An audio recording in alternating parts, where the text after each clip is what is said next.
Hello guys, কেমন আছেন?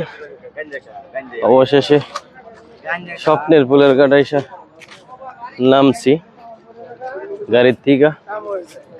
আপনার ওই সিনির কলের ওই পাশেই নামতে হয়েছি। প্রচুর জাম রাস্তায়। চিন্তা করতেছি যদি এমনের গাড়ি রেশা বয়ে থাকি তাহলে আজকে বাড়িতে যাইতে পারতাম না, যে কাজে আসছি ওইটাও হবে না। তাই নাইমা পড়ছি, নাইমা আপনার চলে যাচ্ছি হেঁটে। ঠেঙ্গের গাড়ি যাইতেছি গা, এছাড়া কিছু করার নাই।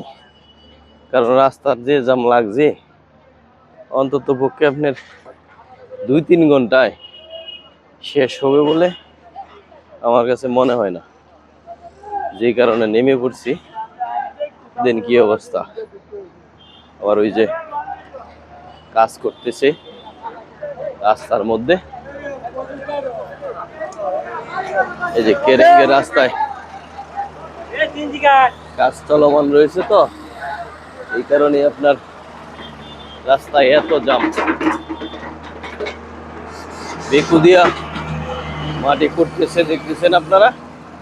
পুলিশ প্রশাসন অবশ্য আছে, তারপরেও আপনার জামটা কমাইতে পারতেছে না। আসলে মোট কথা, কে কার আগে যাবে এটা নিয়ে প্রতিযোগিতা শুরু হয়ে যায় অন্তত ফুলের ঘাট বাজার। এই যে একজন পুলিশ ভাই আছে, এই দেখেন উনি কাজ করতেছে, তারপরে হচ্ছে না। এই যে একজন না আরেকজন সাইড দিতেছে না, যেই কারণে এই অবস্থা। ঠিক আছে গাইস, ভালো থাকবেন। আসসালামু আলাইকুম ওয়া রাহমাতুল্লাহি ওয়া বারাকাতুহু।